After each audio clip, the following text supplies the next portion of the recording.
There we go. We are live. Yeah. Sorry about being a bit late tonight, but yeah. Alright, let's get on with it. Jefferson, 1816. If a nation expects to be ignorant and free, it expects what never was and never will be. Outcome-based education is phenomenally expensive. It will put the districts into bankruptcy. State can take over. The goal is not local control. The goal is state control. Did the state know that? Yes, they did. When the state board put together these regulations, they held a series of forums, educational seminars, where they brought in national experts to talk to them about what this would do. One of the experts was E.D. Hirsch from the Cultural Literacy Foundation. He said, putting together a common core set of learning goals will have two problems. One of them is it will decrease academic knowledge, and the second is it will go against the grain of local control. The state board did it anyway. But now they keep telling people, well, you've got all this local control, see, because you can write your plan however you want. Let's pretend that I come to your backyard and I park a Cessna airplane in your backyard. And I say to you, okay, you can write whatever plan you want, as long as, when you're finished, you have a Cessna airplane. And when you're all done, will your plan look like my plan? Yeah, or you won't have a Cessna airplane, will you? No. So what the state is saying is, here's the exit outcomes, here's the Cessna airplane. You can write whatever plan you want, as long as it looks like this when you're done. There's really only one plan. There's really only one set of standards. There's really only one set of goals. And all the districts are going to look the same, or the state has this very big hammer called academic bankruptcy that can take whatever's left of local control away from the parents. Remember the drug-free schools?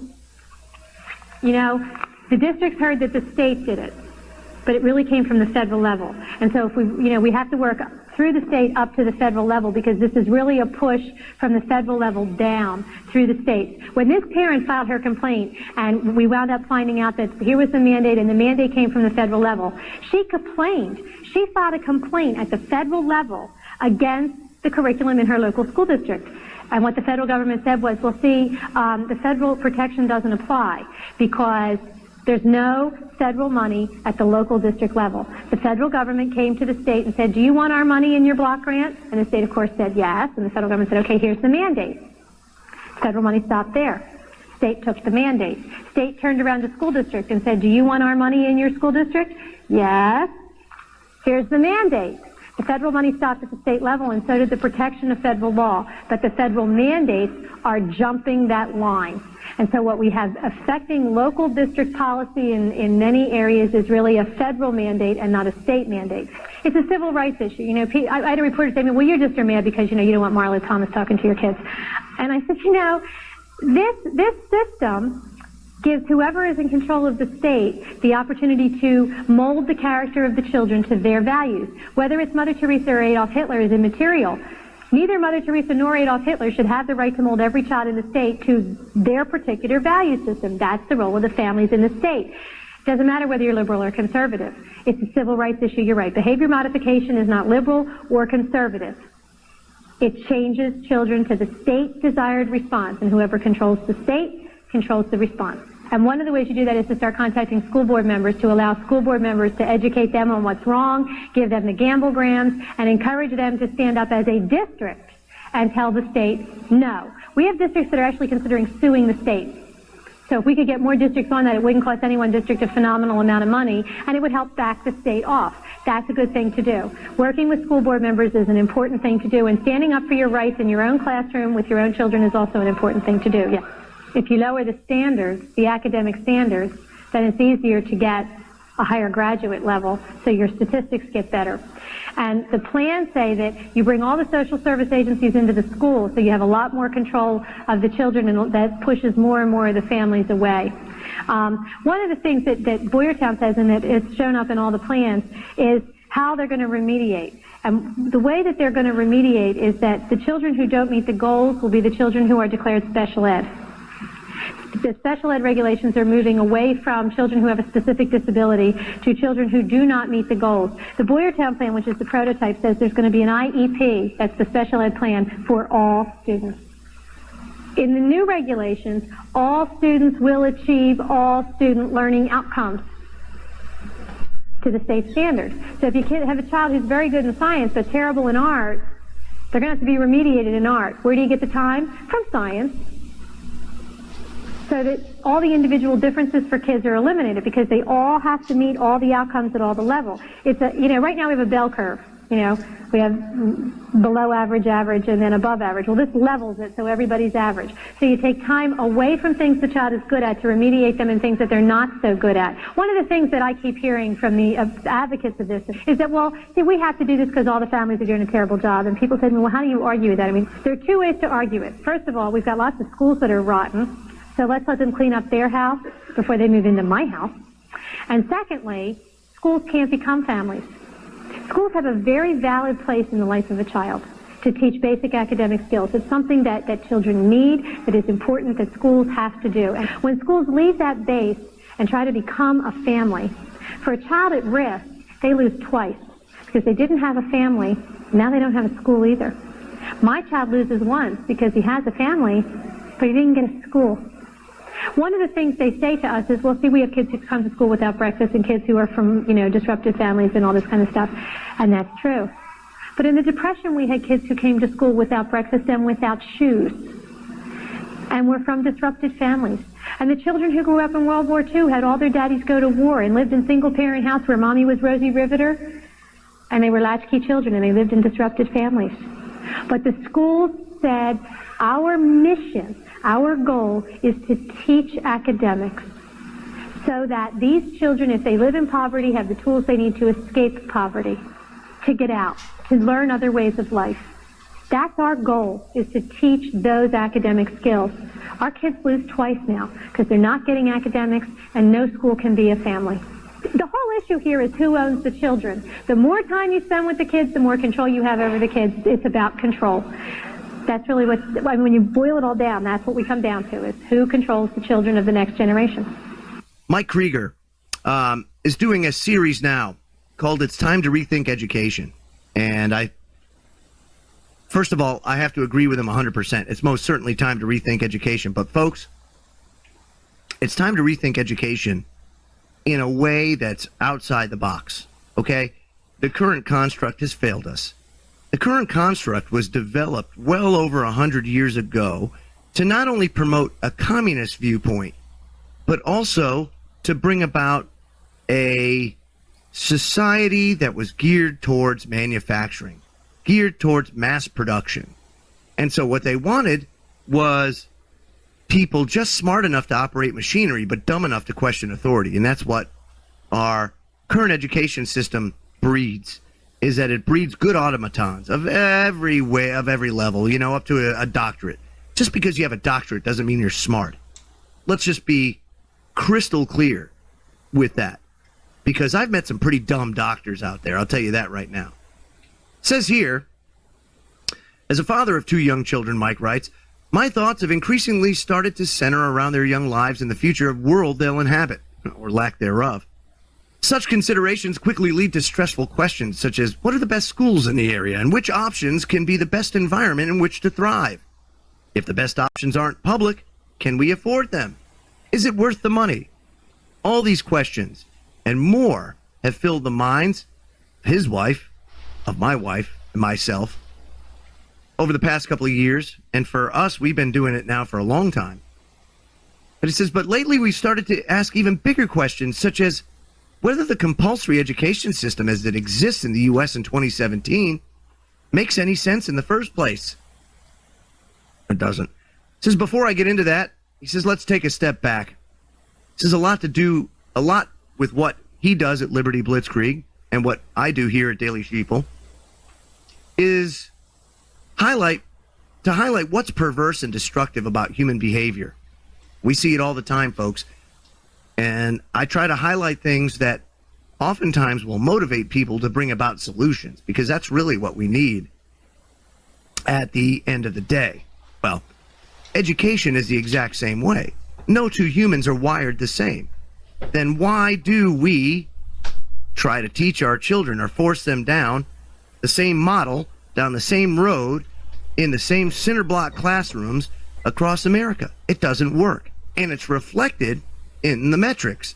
Because if you go to the metrics and you look at how the United States stacks up against other countries throughout the world, we've been plummeting. Since 1953, we've gone from first to 40th in science. 40th? A lot of people say, wow, United States, it's the first country, it's the greatest country in the world, greatest country on earth. I beg to differ. You look at the statistics, they tell an entirely different story. Take a look at education. We're not the best in the world. We can't even crack the top 20 in any of the statistical measures with regards to education. Freedom Index. We can't even crack the top 10. And here we are saying, wow, we're spreading freedom and democracy throughout the world. And yet, you look at the Heritage Foundation's Freedom Index, we can't even make the top 10. I don't even think, we may not even be in the top 15. It's pretty bad when Malaysia is more free than the United States. But it is. There's a lot of things that we look at, and we say we're first and foremost. You know what we're first and foremost in? Infant mortality. Yeah. Infant mortality rate. That's something to be proud of. Here we are, the United States, right? We are the bastion of what everything human should be. But, yeah, education sucks. We're not free. Babies are dying everywhere. I know a lot of people say, oh, come on, Joe, babies aren't dying everywhere. Yeah, they are. Yeah, they are. Comparatively speaking to other countries in the world, yeah, they are. And I mean, we can be naive about it, or we can just cut straight to the point. Stop vaccinating our kids so much and putting all this crap into them. And then you know what happens? They live, surprisingly enough. SIDS falls through the roof when you start scaling back the aggressive vaccine schedule that our children are subjected to. And again, you can be pro-vaccine, you can be against vaccine. I don't care. That's up to you. But it should be your choice. And then you should be given the information to make the best decision possible. Not just, oh, well, we're from the government, we're here to help, and why, you should trust us if we tell you that this vaccination schedule is not only, it's compulsory, and oftentimes it is. If you want to take part in going to the indoctrination centers, unless you want to go through an arduous waiver, they're going to make you do it. Now, there's not to say you can't do a waiver, absolutely, but they're going to make it very hard for you to do that. Education is the same way. Compulsory, right? Everybody has to go and has to do this and has to have this many hours of this and whatever. And each state is different. But one thing is for certain, this compulsory system has done nothing but dumb our population down further and further and further. And it's wrong. And he says, since the worst of humanity will always work hardest and most violently to attain power here, the only way to achieve lasting positive change is to systematically move to a different model for human activity. Trying to get decent people at the top of the highly centralized power structure is counterproductive and merely a short-term solution, if it can even be achieved in the first place. So he says what we need to do is tear down and reduce centralized power as much as possible. If power becomes distributed far more widely across the planet, the ability for mass control and consolidation becomes more difficult, if not impossible. And he's right there, too. He says the most significant theme of the next 100 years, at least, will be a dramatic shift towards decentralized networks in nearly all aspects of human affairs. And he says we've already seen a profound impact in a dramatic decentralization of information and media content creation and distribution, and we're starting to see its impact when it comes to currency and monetary systems. Without the arrival and viral adoption of the internet, none of this would have been possible, and he's right. Same thing with homeschooling. Really was possible, but now the door swung wide open because everybody, regardless of income, ethnicity, doesn't matter, if you have access to the internet, and most do, you basically have humanity's knowledge at your fingertips, which is unbelievable. It's unbelievable. Now, he says, earlier this year, I came across a 1990 speech by famed teacher and author John Taylor Gatto. And he says it totally blew his mind. He says he can't stress enough how important it is to read the entire thing. And you can get this book. Very similar to Charlotte Iserbyt's book, The Deliberate Dumbing Down of America. John Taylor Gatto's book, Dumbing Us Down, The Hidden Curriculum of Compulsory Schooling. And then you can look at the findings of the Reese Committee in the 1950s and the work of Norman Dodd. That was pivotal in exposing the conspiracy that was afoot for well over 60 years when that went down. And still, the results of that investigation were swept under the rug and all of it buried so that they could maintain this system of control. Now, John Taylor Gatto writes, our school crisis is a reflection of this greater social crisis. He says, we seem to have lost our identity. Children and old people are penned up and locked away from the business of the world to a degree without precedent. Nobody talks to them anymore, and without children and old people mixing in daily life, a community has no future and no past, only a continuous present. In fact, the name community hardly applies to the way we interact with each other. He says we live in networks, not communities, and everyone I know is lonely because of that. And in some strange way, school is a major actor in this tragedy, just as it's a major actor in the widening guilt among social classes. Using school as a sorting mechanism, we appear to be on the way to creating a caste system, complete with untouchables who wander through the subway trains, begging and sleep on the streets. I've noticed a fascinating phenomenon in my 25 years of teaching, that schools and schooling are increasingly irrelevant to the great enterprises of the planet. No one believes anymore that scientists are trained in science classes or politicians in civics classes or poets in English classes. The truth is that schools don't really teach anything except how to obey orders. This is a great mystery to me because thousands of humane, caring people work in schools as teachers and aides and administrators, but the abstract logic of this institution overwhelms their individual contributions.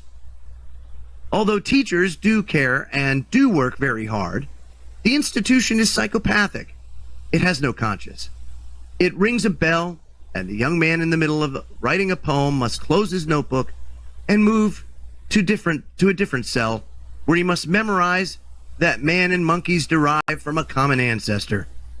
Our form of compulsory school is an invention of the state of Massachusetts around 1850.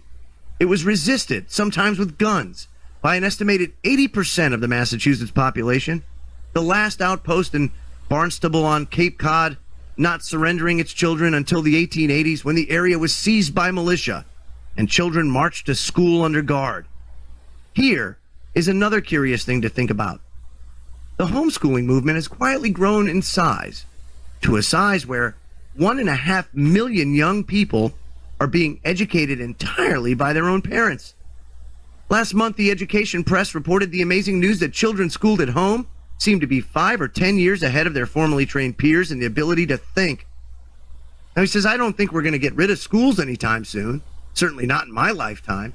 But if we're going to change what is rapidly becoming a disaster of ignorance, we need to realize that the school institution schools very well, but it doesn't educate. That's inherent to the design of the thing. It's not the fault of bad teachers or too little money spent. It's just impossible for education and schooling ever to do or be the same thing. Schools were designed by Horace Mann and Bernard Sears and Harper of the University of Chicago and Thorndike of Columbia Teachers College, and some other men to be instruments of the scientific management of mass population. Schools are intended to produce, through the application of formulaic human beings whose behavior can be predicted and controlled, a la your factory worker, your automaton.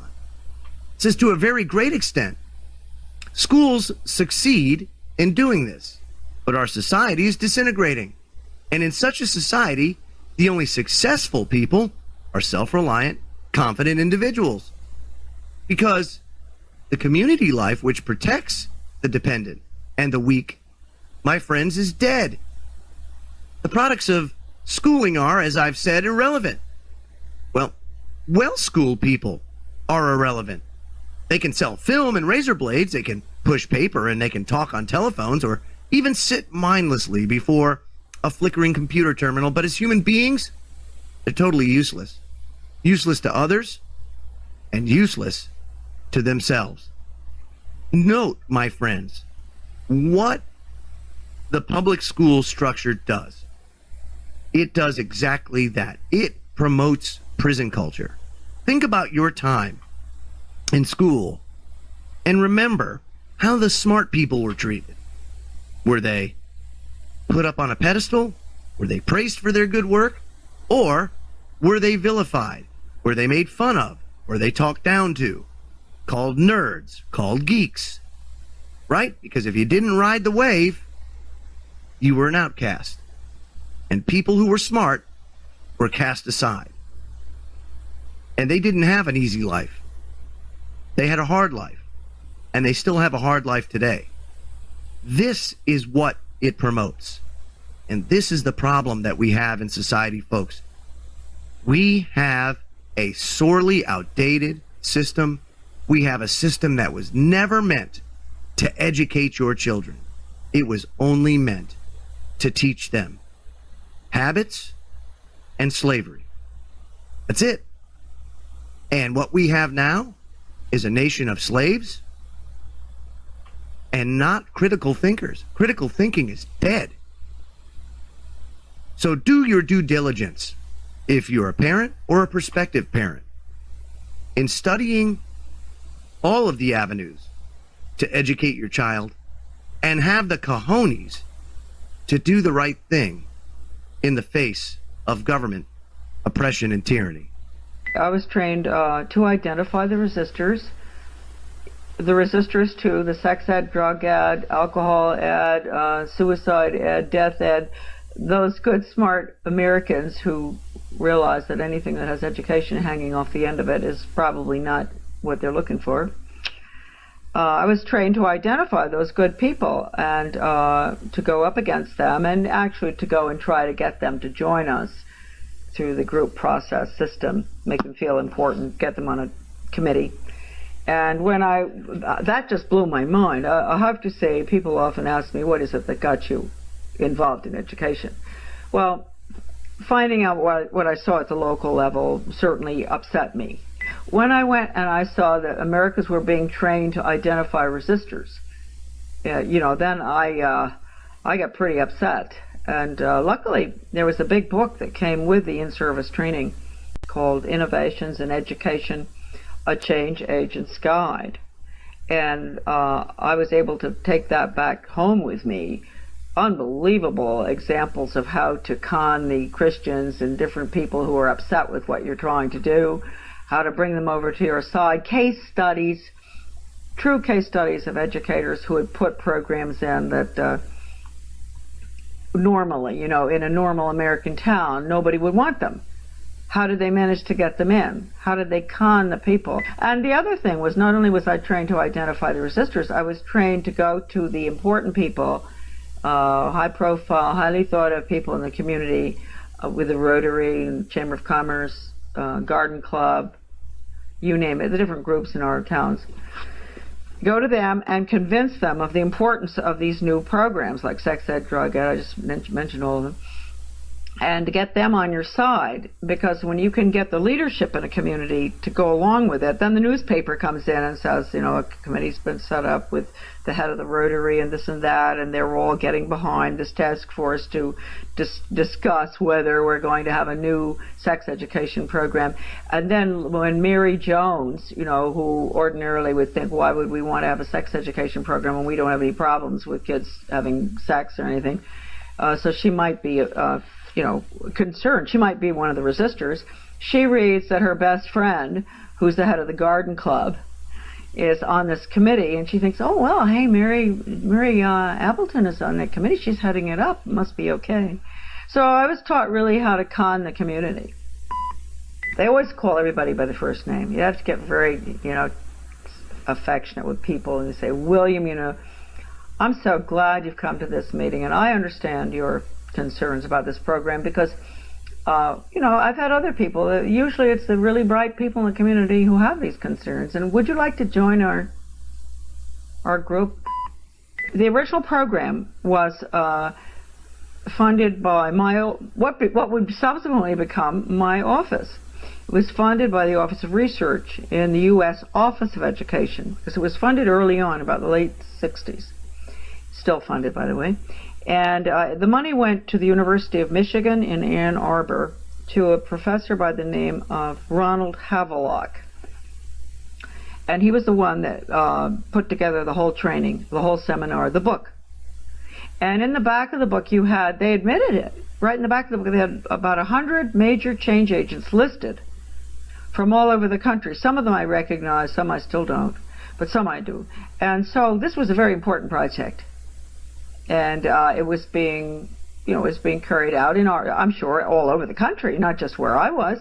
This was in Searsport, Maine, this lovely little town on the coast of Maine, in the school there where the guy came in, the facilitator, not Professor Havelock, but a facilitator, to train us. And these were good people that were there. They were some of the teachers from my school, where I was on the local school board, principals, etc. Normal-looking Americans. You really ask yourself, they must themselves have reacted very much the way I did. That's why I've always had a lot of understanding for teachers that have to go through this stuff. I didn't have to continue going through it. They've had to, through the years, constant training, retraining, sensitivity training, break their values. Right, no wrong. You've got to have all religions represented, so, tolerant of everything, and because that's the New World disorder, excuse me. Professor Benjamin Bloom is probably the most important behavioral psychologist ever to live. I mean, maybe not quite as much as Pavlov and Skinner, but he really implemented the system in education in the United States. And he was the author of the Taxonomy of Educational Objectives. And I know that doesn't mean much to us. It means a lot to teachers. They know. All teachers have to go through that, Bloom's Taxonomy. And just to give you an idea of how blatant they are, Benjamin Bloom said the purpose of education, and I often say this to parents, really, listen to this. You think the purpose of education is reading, writing, and arithmetic? The purpose of education is to change the thoughts, actions, and feelings of students. And then he goes on and he says, he defines good teaching, and this is even worse from the parental standpoint, as challenging the student's fixed beliefs. And then, in some of his works that I have, that are in my book, a lot of this stuff is in it. When he says challenge, does he mean challenge or does he mean change? Change their fixed? Yeah, through challenging. It's through challenging. You go up against them, and you change them. And you asked a good question, because then he goes on in one part of the taxonomy that is in my book. He says that he can take a student from here to there, from a belief in God or his country or whatever, to being an atheist and not believing in his country in 1 hour. Did he do that? Oh yeah, he does it. And I've seen it with students. I've seen it with young people. And they don't even know, and teachers don't even know. That's why if you talk to teachers about it often, they'll really have an awfully hard time dealing with it. And if you go up to a superintendent, an educational administrator, superintendent or whatever, and you ask him or her, have you ever been through sensitivity training? They'll usually crack up because they went through it. They're the worst, those programs. I've been through them. I mean, how can anything be worse than some of the ones that the regular classroom has? But they're the worst. What do they teach the children? To bring about change. They put them through role-playing, psychodrama, all these psychological techniques where they play the part of starving children, and the other one plays the part of a very wealthy industrialist child. And, they bring about the attitude and value change through the emotions. You know how young people are. You know, they're naturally very altruistic, and they want to help, and they don't like to see poverty around the world. And so what they'll do is, just like I think I mentioned to you earlier, or I don't know whether I did, going into the teacher putting in the new social studies program in our community and walking through, taking the little tots through town and identifying big rich people's houses and small poor people's houses. That's a perfect example of what I'm talking about. Getting them young and making them feel sorry for the people who live in the trailer across from the captain's house, because they only eat hot dogs, not steak. And then they'll do the same thing with Ethiopia or wherever, some third world country, showing them the children dying, and then they'll show pictures of our affluence. And what do you eat for breakfast? Oh, you have eggs and bacon and cereal and orange juice and grapefruit and everything. Yum, yum, yum. Do you really think it's fair? Common unity. That's what we call it. Common unity. There's no role for the individual in the community. And for everything that goes on in the Soviet Union or communism is based on the community, the commune, common unity. Community service, communism, which we're putting in now. Community education, very important, been in since the 40s. Mott Foundation in Michigan pushing that, where you get rid of elected officials and you have all these little councils, because that's the Soviet system by council. That is a huge subject that comes under American education. Community education, okay? There's so much there that's just sickening. And you see that the community education actually fits like a dove right into the United Nations lifelong learning. The community is the school, and that's lifelong, and everybody will be under the umbrella of the community school. You'll have all the services in the school. You're seeing it now with school-based clinics. You'll have women's health services. You'll have the communist system of workforce training, where you train the student only for jobs that exist. Faith-based initiative, basically, it differs from anything in the past by having the government provide tax money to the churches. Now, this was done in the Soviet Union, too. The government gave money to the Russian Orthodox Church. Now, when the government gives money, we all know, you conform everything, hiring, curriculum, programs in the churches, whatever, to what the federal government wants. And if you don't, the funding stops. So this is control of the churches, very dangerous, and it's very sad because the minorities look to that as being something that's going to help them in their communities, have them some more services or whatever. And little do they know that they're going to be totally controlled. School choice is the same idea, with the government funding private education and with vouchers. And it's not just Charlotte Iserbyt saying that's going to be the end of private education because you'll have to do what the federal government wants. There is legislation that passed in 1970 that states that any school that receives a voucher or any school program that receives a federal voucher must conform its programs, its hiring, its this, its that, its testing to the federal criteria. So when the Supreme Court voted in favor of that, school choice thing was okay, I really wonder if they ever went in and looked at the legislation. Now, the same thing should apply to the funding of the churches. We have not had a president since Calvin Coolidge who has not been responsible for the implementation, one way or the other, of this agenda that I'm talking about, which will result in an ultimate dictatorship, international socialism. Not one.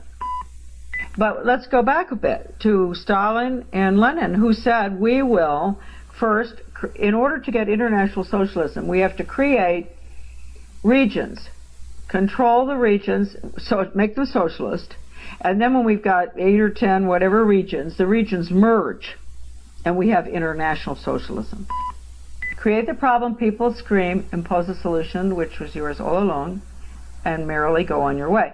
The dialectic also is, you have at one end the thesis, and at the other end the antithesis. The thesis is it's wrong to steal, the antithesis is okay to steal. And then through all this dialogue and little circles and sensitivity training and, you know, chit-chat and all, you end up, well, you know, sometimes it's okay to steal. You know, if your mother is poor and she can't afford drugs, the right medication, that's a case where it might be okay to steal. So you've watered it down, right? You've come to, you moved to the thesis becomes, the thesis and the antithesis become the synthesis. This is the dialectic. This is Marxism. Very definitely Marxism. That's how you end up falling right off the cliff. You don't have anything. Everything is always evolving. All right. Dialectic. Then, very easy, gradualism. We all know the frog in the cold water. That's gradualism. Terribly important. Then you have semantic deception. That's just plain lying. Using labels like basic skills. What average parent thinks that's reading, writing, and arithmetic. But if you get into all the quotes I have in my book, the change agents and the various people that are operating our schools, no, basic skills are understanding that the Constitution is outmoded, understanding that in this world that we're moving into, you know, we have to be tolerant. All these, you know, just nothing to do with what the average parent would consider basic skills. When I was on the local school board, our change agent superintendent wanted to get in a program in values clarification. And that was where they just destroy the values, you know, not just clarify. But a lot of discussion about clarifying, you end up destroying. And believe it or not, I managed, even though I was in the minority on the board, to get the liberals to go with me. And we killed that program. That night, I couldn't believe it. All the superintendents could fly on the floor. He never had anything but victories until that night. And the next day he calls me. He says, well, Charlotte, you wouldn't mind a program in decision making, would you? And I said, oh, I wish I could look in your beautiful blue eyes. You know very well that is exactly the same thing. He said, okay. You know what is really interesting is how do you communize the richest, most capitalist nation in the world? How do you communize such a country? Well, it's very easy. What you do is you take control of the education system and you dumb down the public to the point where they don't know the difference between capitalism and socialism. I'm sure if you went to the local mall and asked the average person, what is the difference between capitalism and socialism, they wouldn't know how to answer you. What's the difference between a socialist society and a constitutional republic? They wouldn't know how to answer you. You see, so we've been so thoroughly dumbed down. And the interesting thing is about all of this dumbing down is that the Russians know exactly what's happening to us. You see, because they went through it. But they had a violent revolution. They didn't have the kind of revolution that we're having, you see, because they were a backward country and they were poor, and so the Bolsheviks were able to take it over. But the Russians resisted. You know, millions were killed resisting communism. You know, James Madison, one of the wisest of our founding fathers and an author of our Constitution, once said, quote, "There are more instances of the abridgment of the freedom of the people by gradual and silent encroachments of those in power than by violent and sudden usurpations." Bingo. And that's what's happened. Well, you know, back in 1934, when the National Socialists were consolidating their dictatorship in Germany, one of their disillusioned members, Hermann Röchning, quit the party and left Germany. He then wrote a book, The Revolution of Nihilism, A Warning to the West, predicting what was in store for the world under the Nazis. In that book, he described the techniques used by despots to seize total power. First, they had to be democratically elected, as Hitler was in 1933. Then they had to cripple their political opponents. Then they could freely impose brute force on everyone. And that's what happens, that's what's happened in Venezuela. Hugo Chavez was elected legally and then began crippling his political opponents. And you ask, can it happen here? Well, how did all of this start? This radical change did not happen overnight. For socialists, it was the culmination of a very slow, arduous process which they knew would take decades to achieve. And they never for a moment lost their desire or vision for that goal, even though socialism in practice has been responsible for some of the greatest crimes against human beings in all of human history. Millions have been murdered in the name of socialism, but even hindsight teaches socialists nothing. They don't learn anything from history. Isn't that amazing? That you would have thought that by now there wouldn't be any socialists around. But there they are, as bloodthirsty as ever. How did all of this begin? You may be surprised, if not shocked, to learn that socialists began organizing their movement in this country as early as 1825, even before the word socialism was invented. It all began when a self-appointed messiah by the name of Robert Owen, an English manufacturer, came to America to set up the first secular communist colony in New Harmony, Indiana. See, it didn't happen in Russia first. It happened here first. New Harmony, Indiana. Wonderful place to visit, incidentally. He believed that the new young country of America was the perfect place in which to create a new collectivist social system for the human race. The key dogma in Owen's system was the notion that man's character had been deformed by religious brainwashing and that only rational education could correct it. Of course, the term brainwashing was not used in those days, but the idea was the same. Owen's cure for all of society's ills was the reformation of mankind through a new kind of secular, scientifically oriented education. Thus, in founding New Harmony, education was to be of prime importance in creating socialist utopia. To that end, Owen assembled a distinguished group of scientists and educators ready and willing to put his ideas to the test. And incidentally, all of that history is in my book, Is Public Education Necessary? That education would be the heart of the communist experiment was made clear in the first issue of the New Harmony Gazette, which appeared on October 1st, 1825. It clearly stated that, quote, individuality detracts largely from the sum of human happiness. You see, that's the formula for collectivism. It then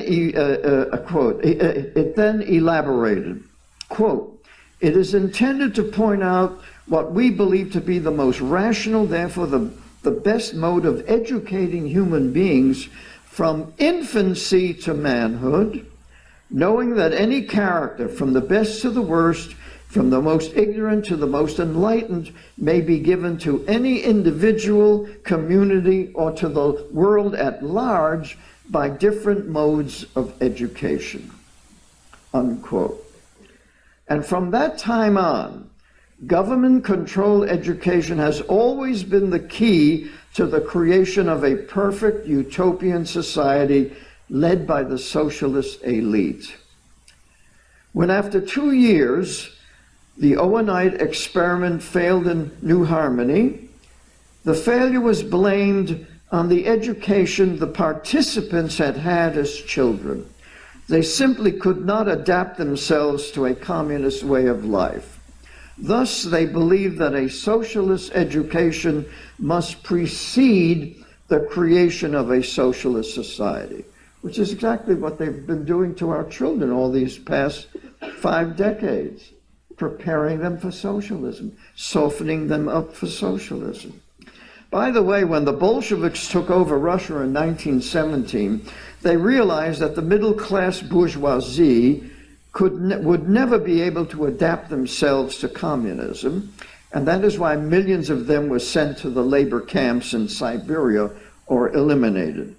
Pol Pot did the same thing in Cambodia, just killing millions of individuals educated under the old system because they were unfit for the new communist utopia. And incidentally, they could spot anyone who had an education because they wore glasses. If you wore glasses, you were eliminated. Since the Owenites were atheists and very unpopular with the American people, they decided to go underground and promote the idea of a national government education system by organizing conspiratorial secret societies to do the promoting. One of the members of that conspiracy, Orestes Brownson, later converted to Catholicism and revealed the existence of the conspiracy. He wrote, quote, "The great object was to get rid of Christianity and to convert our churches into halls of science.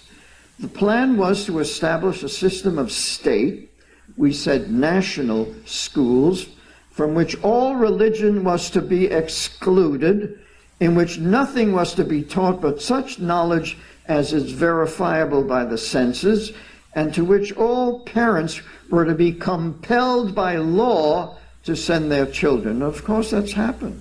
You know, all religion has been taken out of the schools. The first thing to be done was to get this system of schools established. For this purpose, a secret society was formed, and the whole country was to be organized somewhat on the plan of the Carbonari of Italy. The Carbonari were the Illuminati organized in Italy. The organization was commenced in 1829 in the city of New York, and to my own knowledge was affected throughout a considerable part of New York State. How far it was extended in other states, or whether it is still kept up, I know not, for I abandoned it in the latter part of the year 1830, and have since had no confidential relations with any engaged in it. But this much I can say, the plan has been successfully pursued, the views we put forth have gained great popularity, and the whole action of the country on the subject has taken the direction we sought to give it, unquote. So there you have it. Socialists or communists began undermining our free society, our free system, as early as the 1830s. And so if you've wondered why Americans adopted government education so early in our history, and that's what I wanted to find out when I wrote the book, Is Public Education Necessary? There's the answer. All of this had to be done by stealth so that the American people would not recognize what the true aims of the system were, you see. But the most important fact we learned from this is that the socialists saw education as the only sure way to socialism. You see, you can't have socialism and free education. They're incompatible. But if you have socialism, you've got a government control of the children.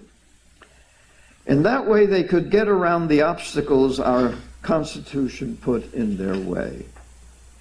However, the movement for government education did not start with the Owenites. It actually was first promoted by the Unitarians who had taken over Harvard University in 1805 and declared war against the Puritan the Puritan Calvinists. They became the new liberal elite, and their aim was to get the children out of Calvinist schools by creating a system of secular government schools. They took their model of government schooling from Prussia, which Horace Mann, secretary of the Massachusetts Board of Education, had visited in 1843 and came back singing the praises of centralized government control of education. He wrote in his famous 7th annual report, quote, "If Prussia can pervert the benign influences of education to the support of arbitrary power, we surely can employ them for the support and perpetuation of republican institutions. A national spirit of liberty can be cultivated more easily than a national spirit of bondage. And if it may be made one of the great prerogatives of education to perform the unnatural and unholy work of making slaves, then surely it must be one of the noblest instrumentalities for rearing a nation of freemen." Unquote. Of course, the public schools I attended in the 1930s and 40s in New York City promoted patriotism and American principles of government. As a matter of fact, the principal used to read the 23rd Psalm at our assemblies. That was in the 1930s. You couldn't possibly do that today. But soon these schools became the seminaries for the indoctrination of socialism by an educational elite known as the progressives. Indeed, it was the rise of the progressive movement toward the end of the 19th century that made it possible for Owen's dream of a socialist education system to be fulfilled. Now, who were the progressives? They were a new breed of Protestant academics who no longer believed in the religion of their fathers. They now put their faith in science, which explained the physical world, evolution, which explained the origin of living matter. You know, we all crawled out of the ooze, primordial ooze. And psychology, which explained human behavior and provided the scientific means to control it. They were also socialists. Why? Because they had to explain the origin and nature of evil. Evil was not caused by man's innate depravity, as preached by John Calvin, or the doctrine of original sin. According to the progressives, evil was caused by ignorance, poverty, and social injustice. A good secular education would get rid of ignorance, which would in turn get rid of poverty, which would also get rid of social injustice. And the cause of all of these ills was capitalism, with this emphasis on private property, independent individualism, economic competition, and the accepted existence of both the rich and the poor. Under capitalism, you could get rich. Under socialism, equality of economic circumstance would wipe out the gulf between the rich and the poor. And so by getting rid of capitalism, they would get rid of the basic causes of evil. John Dewey was their philosophical leader, and in 1898 he wrote an article entitled "The Primary School Fetish," in which he outlined the progressive plan for taking over the public schools and turning them into institutions of socialist indoctrination. He stressed the importance of shifting the emphasis in primary education away from reading and literacy to socialization. He wrote, quote, "There is a false educational god whose idolaters are legion and whose cult influences the entire educational system. This is language study, the study not of foreign language, but of English, not in higher, but in primary education. It does not follow, however, that because this course was once wise, it is so any longer. My proposition is that conditions, social, industrial, and intellectual, have undergone such a radical change that the time has come for a thoroughgoing examination of the emphasis put upon linguistic work in elementary instruction. The plea for the predominance of learning to read in early school life, because of the great importance attaching to literature, seems to me a perversion. How do you like that? A perversion. Teaching children to read at an early age is a perversion. Unquote.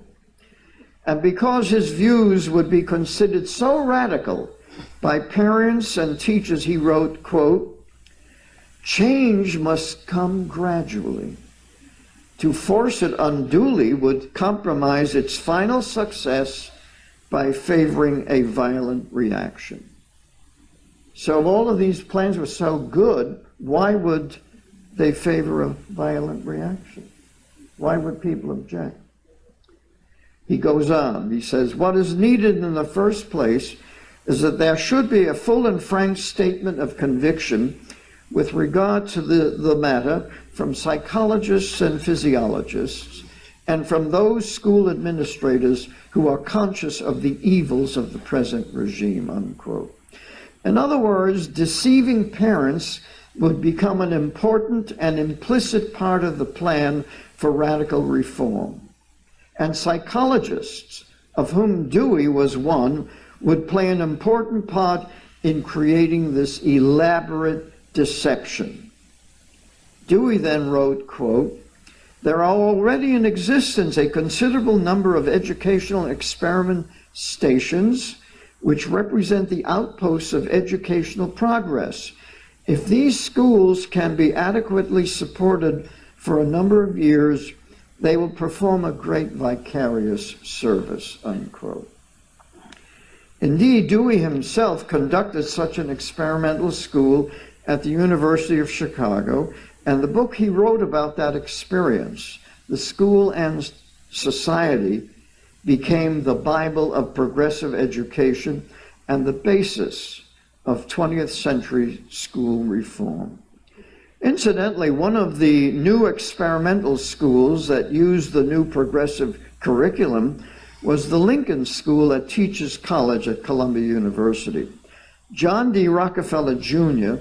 endowed the school with $3 million and sent 3 of his 5 sons to be educated there. The result is that Nelson, Lawrence, and Winthrop all became dyslexic, which they complained about later in life. Nelson used to say, "I can't read," so he would speak extemporaneously. You know, he couldn't even read his own speeches. And of course, he hired Henry Kissinger to do his reading for him. And Winthrop, of course, was thrown out of Yale. He did so poorly, but he went on to become the governor of Arkansas. By the way, Dewey did not get his socialism from Karl Marx. He got it from an American by the name of Edward Bellamy, who wrote a novel about America evolving into a socialist state by the year 2000. The aim of Bellamy's socialism was equality. And since everyone would be equal in economic circumstances, envy, competition, and crime would disappear. In order to implement John Dewey's progressive program in the public schools, the progressives had to get the support of the teachers. And they did this by gaining control of the National Education Association around World War I.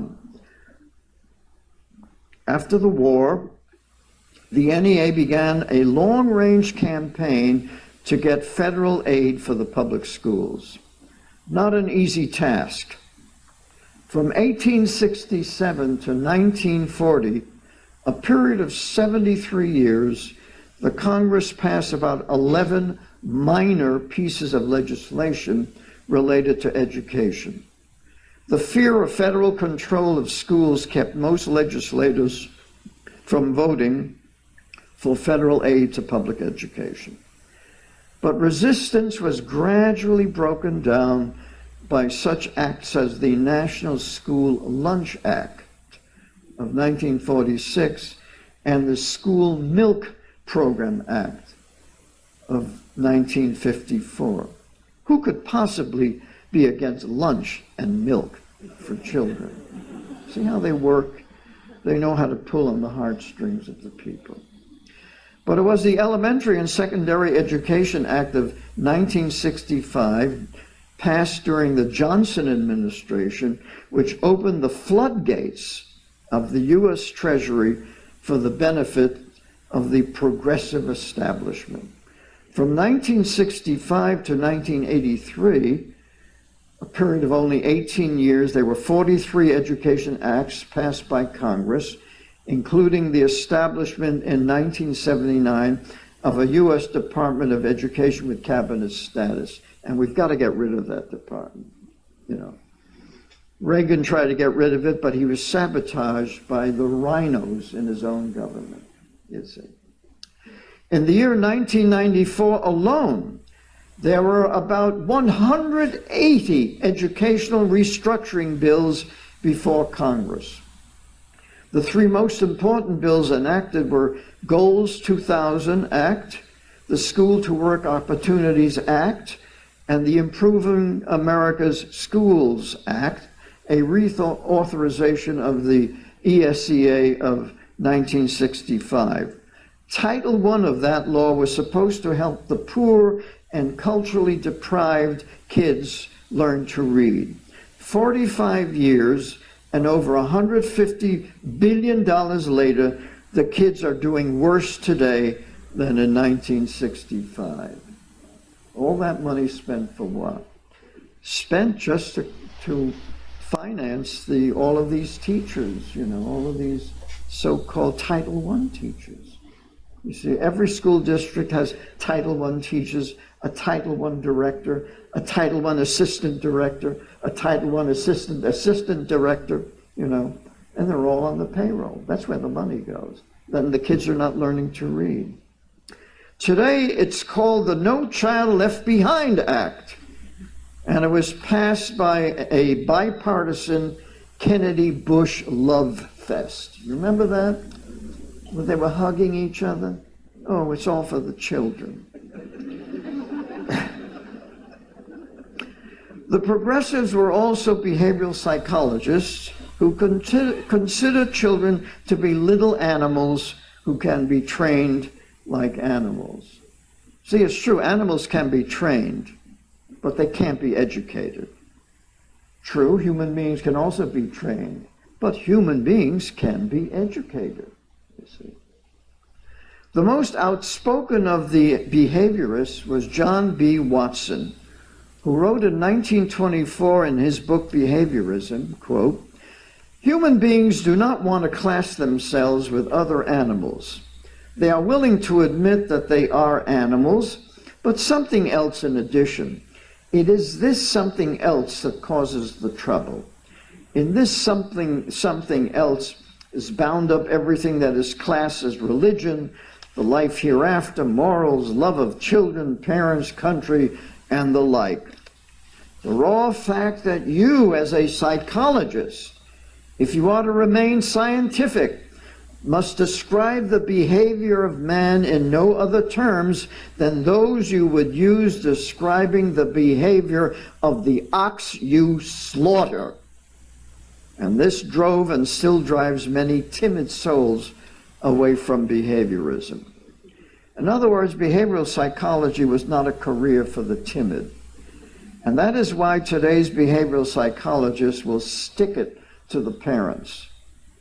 He further wrote, quote, "The interest of the behaviorist in man's doings is more than the interest of the spectator. He wants to control man's reactions as physical scientists want to control and manipulate other natural phenomena. It is the business of behavioristic psychology to be able to predict and control human activity. I suppose if John Watson was alive today, he would go nuts at a Tea Party convention. He said, we can't control these people. There's something wrong. It just doesn't work. But even as Dewey had cautioned that change must come slowly, it didn't take long before an increasing number of discerning parents began to realize what was happening. Their children were being taught to read by the new whole word method, better known as the Dick and Jane method, that taught children to read English as if it were Chinese, an ideographic writing system. By 1955, the reading situation had become so bad that Dr. Rudolf Flesch was compelled to write his great eye-opener, Why Johnny Can't Read. You realize that was written 1955? He told us why. He said, quote, the teaching of reading all over the United States, in all the schools, in all the textbooks, is totally wrong and flies in the face of all logic and common sense. Today, the phonetic system of teaching reading is kept out of our schools as effectively as if we had a dictatorship with an all-powerful Ministry of Education, unquote. He then explained that when you impose an ideographic teaching method on an alphabetic reading system, you get dyslexia and reading disability. And that's what the schools specialize in doing. They create dyslexia and reading disabilities. Now, many of you were taught to read by that method. Do you remember those great literary gems as Dick, look Jane, look, see Dick, see, see Dick, see Dick, oh, funny Dick. Most of you thought that was nuts, right? You said, this is crazy. You wondered, what the heck is going on in this school? You know, nobody talks this way, you know. The kids were smarter than the teachers, but they couldn't say anything because what did mother say? Don't, obey your teacher, you see. And so the kids just repeated all of this insane stuff. Of course, that kind of inane repetition does not teach a child to read. It is based on the behaviorist animal conditioning techniques perfected in this country by Edward L. Thorndike at Columbia University and in the Soviet Union by Professor Pavlov. Pavlov, indeed, when this new method was when this new method was introduced, a well-known neurophysiologist by the name of Samuel T. Orton wrote an article in the February 1929 Journal of Educational Psychology warning the educators that this new teaching method would produce reading disability. He warned them. But apparently that is what the educators wanted, and they got it. You see, it is very easy to turn a child into a dyslexic. All you have to do is have the child memorize a sight vocabulary. That is a list of words, which is what teachers do every day in our elementary schools. Once the child has memorized several hundred words, that child will automatically develop a whole word reflex and look at all printed words as little pictures. And if you look at a word as a picture, you won't necessarily look at it from left to right or right to left. You will look for something in that word that will remind you of what it says. It's very easy to spot a sight reader. When they read aloud, they leave out words that are there. They put in words that aren't there. They read words backwards. They misread words. They confuse B's and D's. And they stop cold when encountering a word they've never seen before. Incidentally, the old Dick and Jane method has evolved into something called whole language, in which they mix some phonics with whole word memorization. It is called a balanced approach.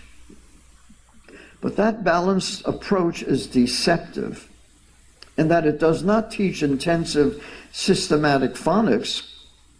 It merely gives the child some phonetic clues which he must think about if he wants to use them. What can parents do to prevent their children from becoming victims of this great teaching fraud?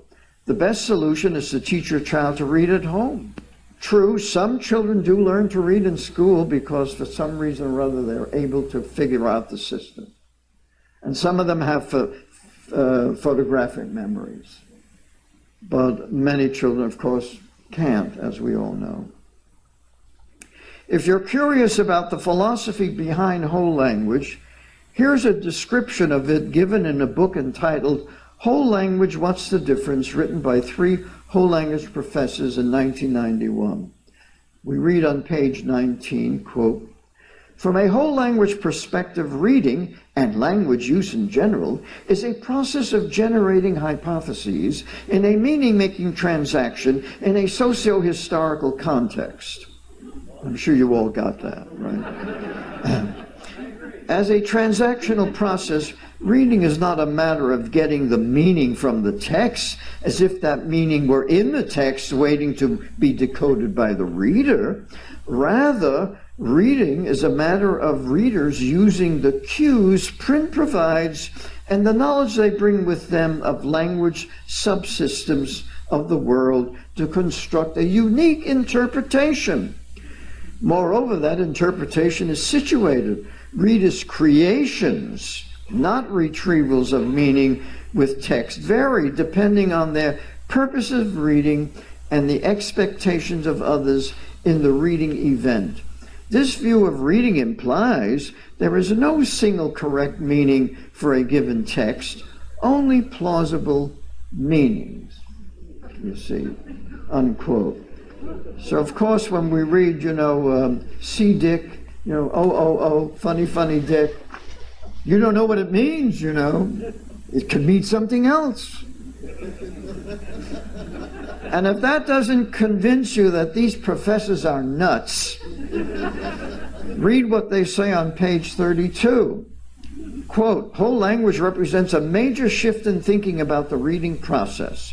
Rather than viewing meaning as getting the words, whole language educators view reading as essentially a process of creating meanings."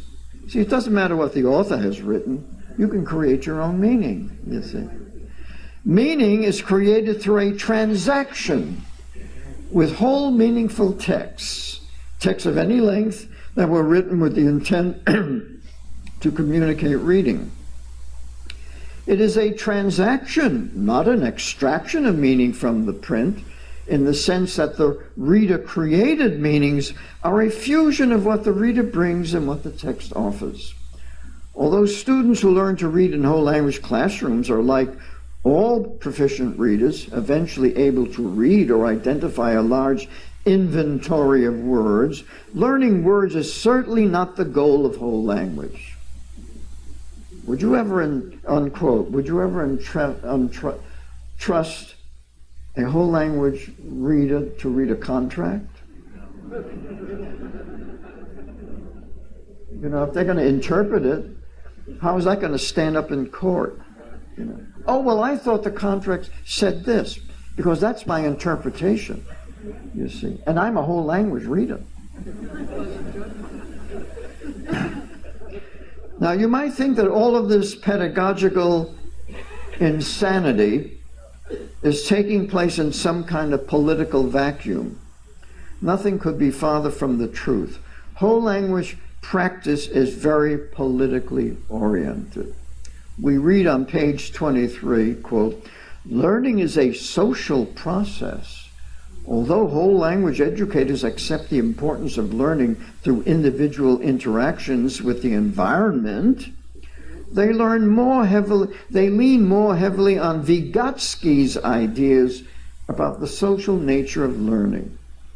Whole language takes seriously Vygotsky's notion of the zone of proximal development, which entails stressing the importance of collaborations between students and teachers and between peers through which students can transcend their own individual limitations, unquote. Well, you might ask, who is Vygotsky? Well, Lev Vygotsky was a Soviet psychologist who worked with Pavlov's colleagues in the State Institute of Experimental Psychology in Moscow in the 1920s and 30s. John Wirtz, Vygotsky's biographer, writes, quote, "It is important to note that Vygotsky was a staunch advocate of dialectical and historical materialism. He was one of the creators of Marxist psychology. People such as Vygotsky and his followers devoted every hour of their lives to making certain that the new socialist state, the first grand experiment based on Marxist-Leninist principles, would survive," unquote. Vygotsky's colleague Alexander Luria wrote, quote, "Vygotsky was the leading Marxist theoretician among us. In his hands, Marx's methods of analysis did serve a vital role in shaping our course," unquote. So there you have it. You know, the educators are actually using the psychology of a communist, Marxist, in their course of reading. That's why whole language is so important to them.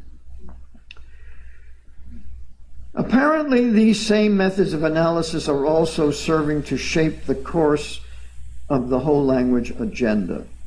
The three professors just cited state on page 67, quote, "The whole language theoretical premise underlying which topics are pursued and how they are treated is," quote, "all knowledge is socially constructed. Therefore, all knowing is political. In an effort to promote critical literacy, thus to help children learn to read the world, not only the word, teachers who work with theme cycles try, no matter whether the topic is overtly political or not, to show how the topic is related to other more general questions.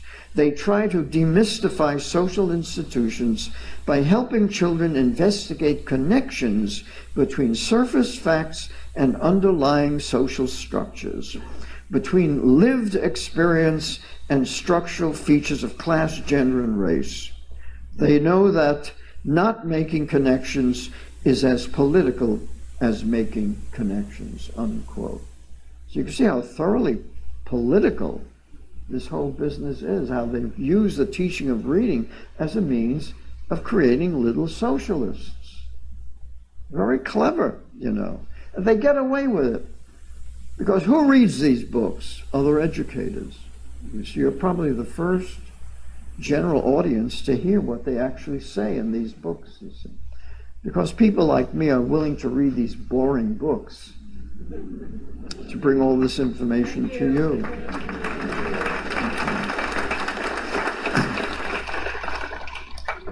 In other words, whole language also entails political indoctrination. But what about phonics, you might ask? We get a very good idea of what whole language indoctrinators think of phonics in a book entitled Evaluation, Whole Language, Whole Child.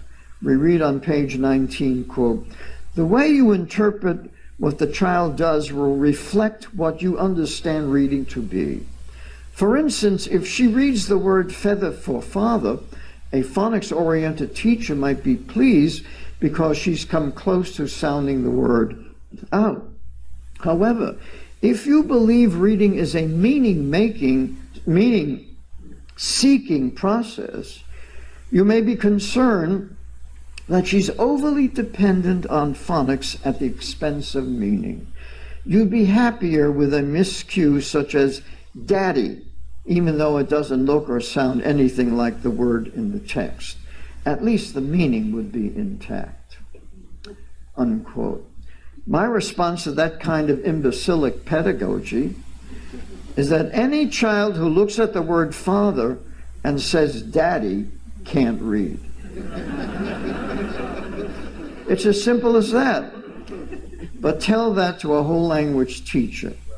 Meanwhile, we, the taxpayers, are paying for all of it. But it is now time for us to deal with the thorny issue of government education. Parents, voters, property owners, and teachers must realize that the most important institution in a socialist state is a government-owned and controlled school system wherein children can be indoctrinated to accept a socialist way of life. The best way to end this subversive process is to return to the concept of educational freedom, in which the federal government has no role in education, and state governments can begin thinking the unthinkable, privatizing the schools. Believe it or not,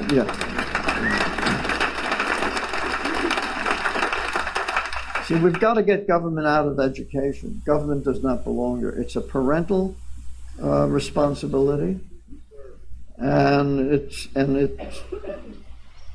the prerogative of private organizations and private schools to teach our children to read. That's the way it was before we had these government schools.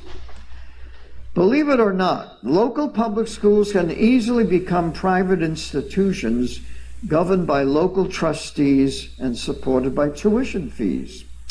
This would greatly reduce the tax burden on homeowners and provide more than enough resources to pay for the tuitions of poor families.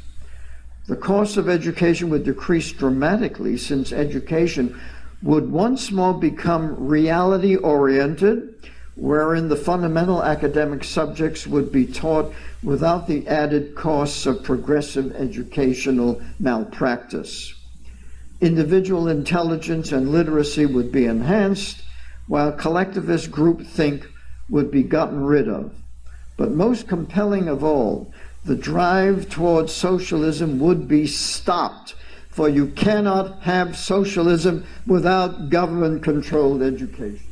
Listen to what liberal professor Anthony G. Ottinger of Harvard University, a member of the CFR, by the way, told an audience of communications executives in 1982 about the future of education. Quote, "The present traditional concept of literacy has to do with the ability to read and write.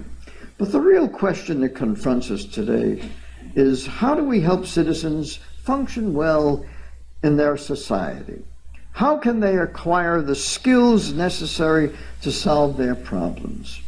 Do we, for example, really want to teach people to do a lot of sums or write in a fine round hand when they have a $5 handheld calculator or a word processor to work with?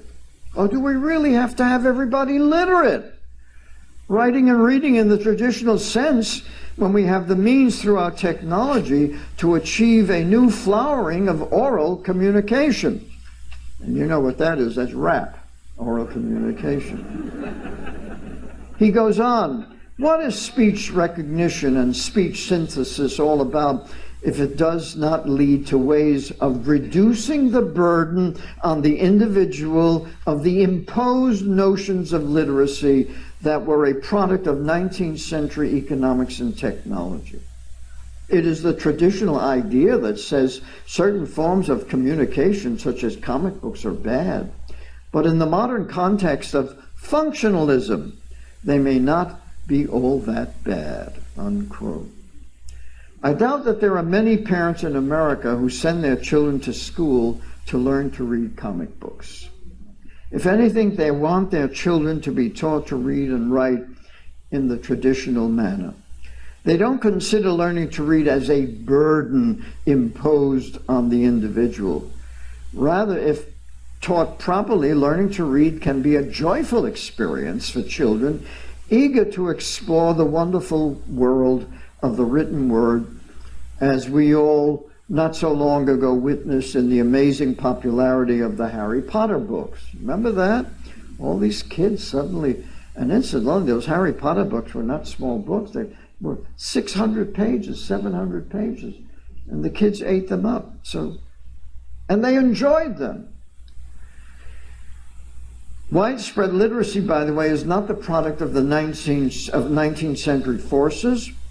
It was the product of the 16th century Reformation, in which the need to be able to read the Bible became the imperative for universal literacy. In a Christian civilization, everybody has to be literate. But of course, Professor Ottinger thinks differently. He believes that literacy is only for the ruling cognitive elite. Yet, we have compulsory school attendance for everyone, which Professor Ottinger does not want to abolish. Yes, he wants all of your children in the government schools, but he and his colleagues will decide who will become literate and who will not. See, what a evil system that they are proposing.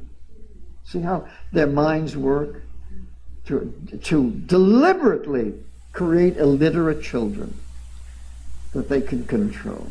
But the millions of parents who send their children to the government schools soon discover that their child is learning disabled or dyslexic because of the teaching methods used in the schools. And because many of the children who cannot learn to read become frustrated and angry and act out in the classroom, do educators offer a cure: Ritalin and other mind-altering drugs. Even some liberals are concerned about the decline of literacy in America. In 2007, the National Endowment for the Arts issued an alarming survey, Reading at Risk. The endowment chairman, Dana Gioia, stated, quote, "This is a massive social problem. We are losing the majority of the new generation. They will not achieve anything close to their potential because of poor reading," unquote. But of course, he did not offer the simplest solution: teach the kids to read with intensive systematic phonics. See, we're not looking for a cure for cancer. We know how to teach reading. It was done when I was going to school. It was done, in the early days of this country. But they're not going to go back to that because the socialists control the system and they want to continue to dumb down everyone. According to this report, the number of 17-year-olds who never read for pleasure increased from 9% in 1984 to 19% in 2004. Almost half of Americans between the ages of 18 and 24 never read books for pleasure. Why? Because reading has become a painful, tortuous exercise that they wish to avoid.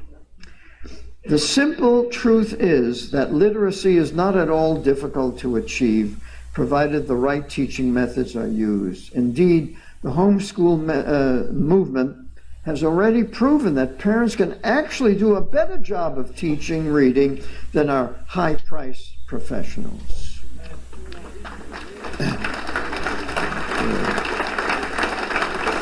It has also been shown that children progress better academically when taught at home, and that the cost of educating a child at home is less than $1,000 a year. And how much are we spending on the kids in the public schools? Incredible amount of money. We spend more money on education than in the history of the world, and the results are the worst that we've ever had. The plain, unvarnished reality is that the public schools have become a criminal enterprise. Hear that? Our public schools have become a criminal enterprise. Our educational leaders are engaged in a deliberate, well-planned conspiracy to dumb down the American people. Isn't that a crime? Indeed, back in 1983, the National Commission on Excellence in Education reported, quote, "If an unfriendly foreign power had attempted to impose on America the mediocre educational performance that exists today, we might well have viewed it as an act of war. As it stands, we have allowed this to happen to ourselves," unquote. Why aren't our educational leaders being held responsible for this act of war against our people?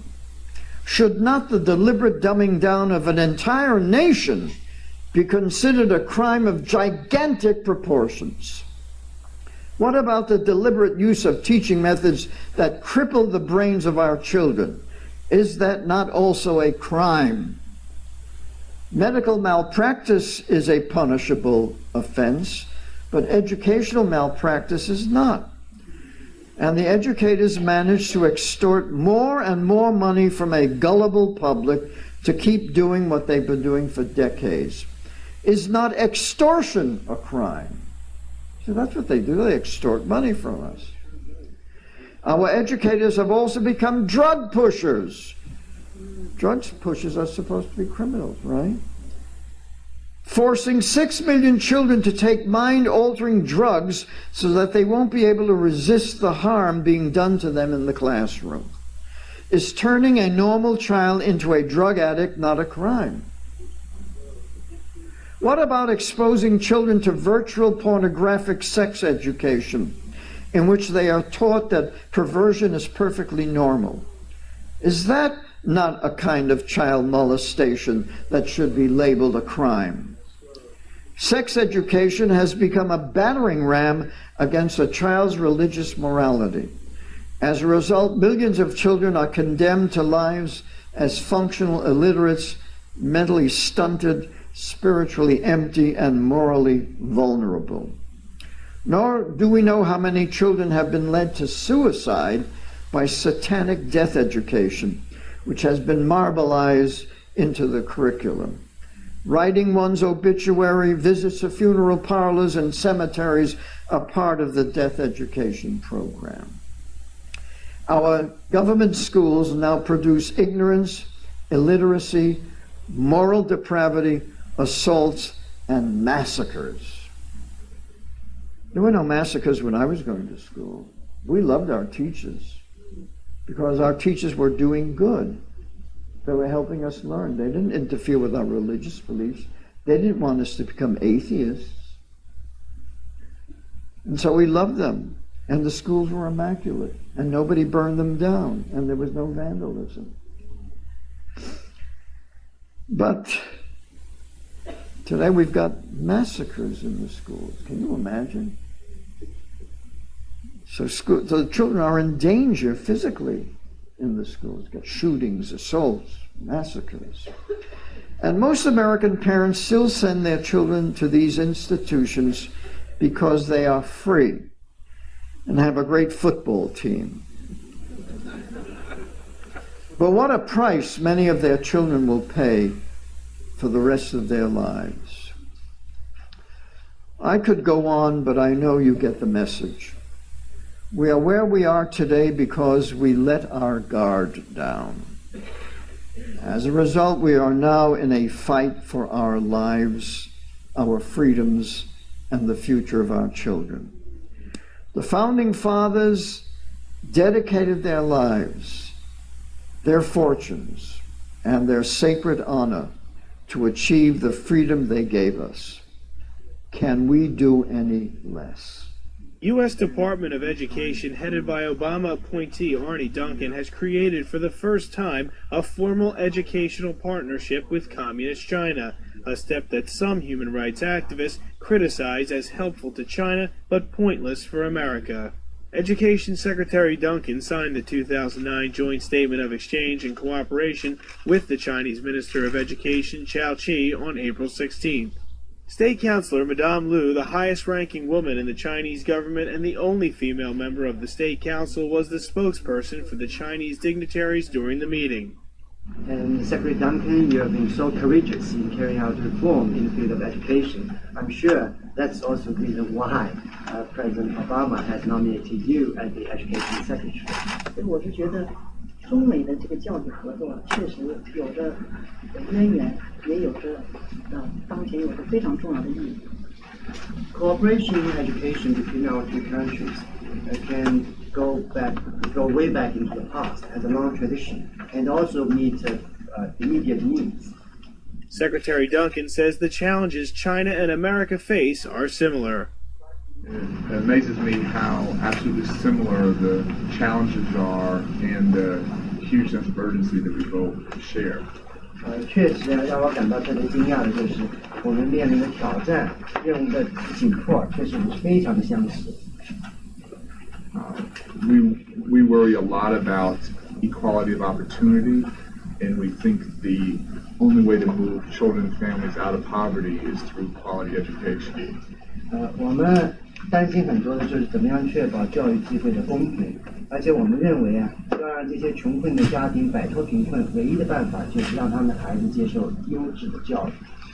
We also think that we have to raise the bar and raise standards for everybody that our expectations are too low. Leading human rights activist Harry Wu says the United States cannot learn anything from China's education system. In other words, what do you think the United States can learn from China when it comes to education? United States cannot learn anything from China. Okay, but we want to go there to study the systems and study the culture, and to find out that it's the best way to America handle the China case. So, socialism, right? This is the reality today. This just came out today. They did a poll. YouGov did this poll. They said 70% of millennials would vote for a socialist candidate. So let that sink in, folks. And I'm a millennial. I'm terribly embarrassed to admit it. You tell people you're a millennial, they're like, oh, so you're an idiot. Okay, good. We're not all idiots. But this is serious, right, guys? I mean, we're not going to be here eventually, and these millennials are going to be the ones calling the shots. How did we get to this point in our history? We got 36% of millennials think communism is good. Right? We just heard about how they massacred 100 million people just in the last 100 years. How in the world is this possible? You've got millions of young Americans today running around supporting AOC. They think the world's doomed in 12 years unless we ban cow flatulence and airplanes. How could this have possibly happened? It's really very bizarre, right? I've got a 3-year-old at home, and he's got a little kangaroo, and you take his kangaroo, and I've done this experiment. He says, give me that, that's mine. How did he know it was his? Because he believes in private property. So obviously little kids understand private property, right? How did we get to this situation where the great majority of our young people want to abolish our private property system, our freedom? Well, I'm going to show you tonight. Here's some more polling data. Only 50% of young Americans say they're even sure God exists anymore. Right? And this is another thing. Little kids in every country in the world, every culture, doesn't matter if their parents are Hindu or Buddhist or atheist, little kids, and they've done studies on this, have an innate understanding about the fact that God exists. So they were created by God for a reason. So you don't have to indoctrinate them, and until they're exposed to something else, they understand this. They can't quote scripture for you, that's true, but they do have an understanding of the fact that God created them. So this is some very, very troubling data. You've got 3/4 of young people today think the government ought to control their health care. 67% want the government to pay for their college. More than half would rather live in a socialist country. Almost half want to abolish our border agency. And then we get to socialism, right? Speaking of socialism, you guys see this guy here, Adolf Hitler. They don't teach the kids anymore, but the guy was a socialist. In fact, he was the leader of the National Socialist Party. Right? They won't tell you that in public school. He was a socialist in every sense of the term. And he was wrong about pretty much everything, but he was right about one thing. And this is one of those real quotes. You know, there's so many fake quotes out there. It's a real one. This came up in the Nuremberg trials. It said, he alone who owns the youth gains the future. And that's a really profound statement. You know, we all think of Hitler's war machine and how he invaded Poland and all this. Well, that was one part of his strategy, but the real central core of his strategy was brainwashing the youth. He was actually the first government on earth to make it a crime to educate your own children. He banned homeschooling. Why would he do that? Because he knew that if you want to build a 1,000-year Reich of socialism, you have to brainwash the kids. And so I want to show you what's happening in America today, right? They're telling us this to our face. This is Melissa Harris Perry on MSLSD talking about who owns the children. Your kid is yours and totally your responsibility. We haven't had a very collective notion of these are our children. So part of it is we have to break through our kind of private idea that kids belong to their parents or kids belong to their families and recognize that kids belong to whole communities. Once it's everybody's responsibility and not just the households, then we start making better investments. Yeah, collective child rearing, right? It worked so well in the Soviet Union with agriculture that, hey, let's try that with our kids, right? That's crazy talk. But that's what they're telling us today on national television, on a supposedly mainstream station. It's actually U.S. policy, believe it or not. In the final years of the Obama administration, they got the Department of Education and the Department of Health and Human Services. They put out this policy document. You can still read it on the government's website. They say parents get to be equal partners with the government in raising their own children. Isn't that nice? We get to be equal partners. But there's conditions. We need home visitation, right? We need bureaucrats to come check that we're doing what the other partner thinks we ought to be doing. And they've got all kinds of requirements for what they think we ought to be doing. And they're the other equal partner. They know best, right? Hillary Clinton told us 20 years ago, it takes a village to raise the children. And a lot of us didn't really think through this. If you read the book, it takes a government village to raise the children, right? And here's what happens when the government village raises your children. I'm sure you guys watch some news. I'm sure you recognize these faces, at least most of you. You have David Hogg there. The guy, he's so smart. He went on national television and he said, our parents don't know how to run an effing democracy. Give us that and we're going to take care of this. Right? On national television, he says it. Doesn't even know what form of government we have, but they're going to do a better job than all you guys. You guys don't know anything. And then you have his sidekick, Emma Riley, with the shaved head. She likes to run around with a communist Cuban patch on. They're going to run our democracy better than we are. And so what happened, the backstory here, one of their colleagues, one of their fellow students, spent 12 years in a government school. Long story short, he bought a gun, he shot some other students, and instead of saying, what in the world did they teach this poor child? What did they fill his head with that he went and shot his fellow students? They said, I know, we just need to disarm everybody and have socialism. Then kids won't shoot each other. But newsflash, kids didn't used to shoot each other in the 40s and the 50s, right? And they could order like fully automatic machine guns from the Sears catalog 100 years ago, and they didn't do that. What changed? It's not the availability of guns, is it? It's what they're teaching in the schools. So we're going to go through some of that. But before we do get into what they're doing in the schools, I want to show you guys that there is an agenda here. There's an end goal. There's an objective. And where all of this is moving us toward that. And everybody, at least in the Republican and Democrat Party leadership, seems to agree. So rather than tell you about it, I'm going to let these guys speak for themselves. We have before us the opportunity to forge for ourselves and for future generations a new world order, a world where the rule of law, not the law of the jungle, governs the conduct of nations. When we are successful, and we will be, we have a real chance at this new world order, an order in which a credible United Nations can use its peacekeeping role to fulfill the promise and vision of the UN's founders. So that was on national television in 1991. Some of you might remember that. And there's a lot to unpack in that short little statement. But a new world order, a credible United Nations, that's creepy in and of itself. It's going to use its peacekeeping role. They're talking about the UN's military forces, the goobers with the blue helmets and the tanks and the attack helicopters that are famous around the world for raping children, for shooting civilians, for bombing hospitals, things like that. We're going to use these peace troops to implement the vision of the UN's founders. Well, that's interesting. What do we know about the UN's founders? Right after World War II, you had Joseph Stalin on one side of the table, one of the worst mass murderers in human history, maybe slaughtered 30 to 50 million human beings, some of them just for fun, right? Got to make your quota. And then on our side, at least America was represented, we sent this guy Alger Hiss. Some of you guys know the name. Kids in public school today have no idea, but they loved this guy, and that should have been our first red flag. They made him the chairman of the conference that created the UN Charter. They made him the first Secretary General. He took all the delegates down to the Bohemian Grove in Northern California to do very weird things.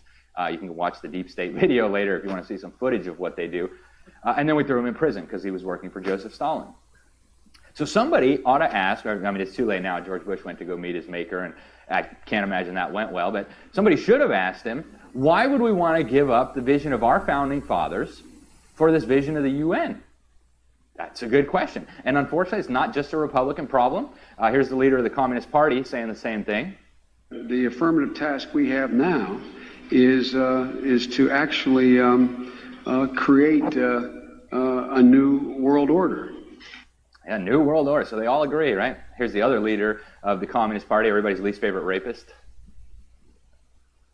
After 1989, President Bush said, and it's a phrase that I often use myself, that we needed a new world order. Right. And notice the way they talk, right? We're not going to ask the American people, if we convince you guys, then we'll have a new world order. When we are successful, and we will be. Right? So they're very confident that they're going to be successful. And right now, if we continue going the way we are, they're going to be successful. I can almost guarantee it. They've got 87% of our children, 12 years, 8 hours a day, 5 days a week. It's done. It's over unless we deal with this, right? So if you really want to understand where this is all going, their little new world order, they call their ideology socialism, sustainable development. They got all these little terms to describe it. But the best way to understand it is just take everything God commanded, ordained, revealed in His Word, in the Bible, flip it exactly upside down, 180 degrees, and there you have their vision, right? So what do we learn in the very beginning? God created the male and female. So what do they teach the kids? Oh, that's bigotry. Actually, today you get to choose your gender. God created marriage, right, for Adam and Eve, even before He created government. So what do they teach the kids? Oh, marriage, that's so old-fashioned. Today, we're smarter, we're wiser, and now we can have a marriage with like 3 guys, 1 girl, 1 transgender, and 2 goats. That'll be a marriage, right? That'll be a new modern family. Private property. What did God say? Thou shalt not steal. Pretty simple, right? You can't steal something if there's no private property. So what do they teach the kids? Private property is bad. It's an instrument for the oppression of the people, and all this kind of baloney, right? Private property is the foundation of our freedom. And they're teaching the kids that it's wrong. Nation states, right? God created nation states. His Word tells us multiple times God separated the people out into nations. So what do they tell the kids? Oh, we're just one global family. We just should all have one big, happy world government, right? That's what they're teaching the kids. And I'm going to show you that this is what they're teaching the kids. So again, if you want to understand where this is all coming from, where this is all going, just take everything that's in the Bible, flip it upside down. You understand exactly where we're going. They've got several international agreements now that are moving us steadily in this direction. And the reason I bring them up, it's the foundation of the New World Order, is because they'll tell you their strategy. So you don't have to believe me. We're going to quote from their own documents. You have UN Agenda 21, you have Agenda 2030. And I know the Communist News Network likes to call Agenda 21 a conspiracy theory. So just in case we have any people who watch CNN, we'll knock that out of the water quick and then we'll get into what they say. So here's Bush again. Climate Convention on the importance of economic instruments and free markets were included in this mammoth Agenda 21 document and the Rio Declaration. So, Mammoth Agenda 21 document. Oh, it's a conspiracy theory. He's the one who signed it right back in 1992. And here is Communist Party leader in the Congress right now. The Earth Summit Environmental Leadership Act, as this is known, presents us with an opportunity to follow up on the important work of the Earth Summit to develop its blueprint, Agenda 21, for global environmental action. HCON Res 353 outlines a comprehensive national strategy for sustainable development in accordance with the principles of Agenda 21. A comprehensive national strategy. Why is it that all these leaders all agree on all the important things? Then they'll go on TV and, oh, we should raise taxes by 2%. No, we should decrease taxes by 2%. But on all the important stuff, you just saw it, they all agree. We need Agenda 21. I'll show you what it is in a minute. We need a new world order. We can squabble about little things that don't matter, but the real important things, they all agree, right? And so Agenda 21, let's talk about this for a minute. This is what the authors of Agenda 21 had to say. It proposes an array of actions intended to be implemented by every person on this planet. So every tribesman in the Amazon rainforest, every pygmy in Central Africa, every rural homeschool kid in Christian Oklahoma, every single child on this planet needs to be brought into this system. No exceptions. And they'll tell you over and over again, not one person can escape. And then they say it's going to require a profound reorientation of all human society, unlike anything the world has ever experienced. Okay? They're not going to ask you about it. They just tell you it's coming. Right? And how are they going to get here? How in the world? I mean, they know we're not going to go for this. I'm not going to give up my family. I'm not going to give up my farm. I'm not going to give up my kids. I'm not going to give up my freedom. How in the world are they ever going to make this happen? Fortunately, they tell us. Chapter 36 is their strategy. Education is going to be critical for promoting sustainable development, they tell you. They say it's formal and non-formal education is going to be indispensable for changing people's attitudes. And boy, there's going to have to be a lot of attitude changing, right? Look at all these bitter clingers, as they call us. There's going to have to be a lot of attitude changing. And they know they're going to have to start with the kids, right? It's too late for us. They go on. They say that it's going to be critical for achieving the right values, attitudes, behavior consistent with sustainable development. It's got to include spiritual development. It has to be integrated into all disciplines. This is right from the UN agreement, signed by every government on the planet. You can read it yourself on the UN's website. And you guys remember what I said about taking what God said and then just flip it upside down? This is a book produced by the United Nations for children. I have a copy in my office. I almost brought it, but American Airlines charges way too much money to bring a suitcase. But here you can see, it's called Rescue Mission Planet Earth, and you see the Hindu gods are all sitting on the clouds, and they look perplexed and upset because the storks are delivering all these babies. And then on the next page, they teach the children that the earth groans every time it registers another birth. So what does God say? Be fruitful and go multiply, right? God says children are a blessing. And so what does the UN teach our children? Oh, Mother Earth is groaning every time you have a child. So don't have a child. That's bad for the climate. That's bad for Mother Earth, right? And a lot of us wonder, well, how come my kids don't have any kids, right? How come they're out there protesting climate change instead of giving me some grandchildren? Now you know, right? They've been teaching the kids this stuff for a long time. I went down to the UN Conference on Sustainable Development in 2012 in Rio de Janeiro in Brazil, exactly 20 years after they came up with Agenda 21. And it was chaired by a Chinese communist, naturally. Who else would chair such a meeting? And here you have posters. They had conscripted a bunch of children into participating. And you see on the poster here, the Earth is very sick. It's got the thermometer. Oh my goodness, how sad. But the doctor has diagnosed the problem. You have humans. Humans are the disease on this planet, and the UN is going to solve the disease, right? What does God say? People are made in His image, right? So what does the UN say? People are a disease on the planet, and we're going to get rid of it. And of course, education is their central strategy. Then if you go to Agenda 2030, this was signed by Obama in 2015. Again, every government on the planet signed on. They'll tell you right in the agreement that children, your children, are critical agents of change. They're going to use these new goals to bring about a better world. And like, well, we all want a better world, don't we? I mean, that's the mission of the John Birch Society, right? But what do they mean by a better world? Fortunately, we don't have to speculate because they tell us. If you read down in the agreement, goal number 10, for example, tells you that national socialism is not enough anymore. Now we need global socialism. They say we have to reduce inequality within and among countries. We got to share the wealth. I mean, this is the slogans that every communist dictator of the last 100 years has used to justify their oppression and their mass murder. They're always one execution away from utopia, right? Maybe more. But that's where we're headed, right? And this is them speaking. This is the text of their agreement. If you read on, they say the government needs to take control of consumption and production to be able to make us sustainable. And I guess the Cubans are real sustainable, right? They live on about $10 a month if they're lucky. But that's what they want for all of us. And then they tell you their strategy, again, goal number 4. See, so it's not me telling you that education is their chief weapon. It's them telling you. You go to goal number 4, they say all learners, every single one, by 2030 needs to have the brainwashing, not just to passively submit to this totalitarian ideology, but to actively promote sustainable development and all these other things that the UN wants. And you saw what sustainable development was. Ban Ki-moon, the head of the UN, said this was the Global Declaration of Interdependence, a direct attack on our Declaration of Independence. And then the head of the UN General Assembly, which they're now calling the Parliament of Humanity, where Rocket Man gets the same vote as the United States. Isn't that cute? He said this was the master plan for humanity. Again, nobody asked us, and yet it's being implemented. And the reason I do the PowerPoint is because I want you guys to see these videos, because honestly, you can't expect anybody to believe this stuff. Here's a UN video talking about how they're going to get this sustainable development stuff implemented. Can we achieve sustainable development that protects our planet and builds a more inclusive, equal, and peaceful world without education? We can't. Sustainable development begins with education. Put global education first. Sustainable development begins with education. Do you get it now? It's them saying it. It's not me, right? Put global education first. And we'll come back to this global education because it's important. But first I want to show you guys how this works. They've got a lot of practice on this, right? They've been doing it for a long time, and most of us didn't even realize it. So in the early 1990s, sodomy was still a crime across virtually the entire United States. The Supreme Court didn't strike down sodomy laws until the early 2000s. And if I had told you, and the John Birch Society warned you, fair warning, homosexual marriage in the early 1990s, it's like, get the guys with the white coats, get the straight jacket, take them to the funny farm. That's crazy. Homosexual marriage. Get out of here with that kookery, right? Well, they had a plan, and they knew that the path to achieving it ran right through the government school kids. So I'm going to show you a video that they produced by some homosexuals called It's Elementary, talking about gay issues at school. And this was shown in government school classrooms all across America. First grade, second grade, third grade kids all over the country were exposed to this propaganda. Check it out.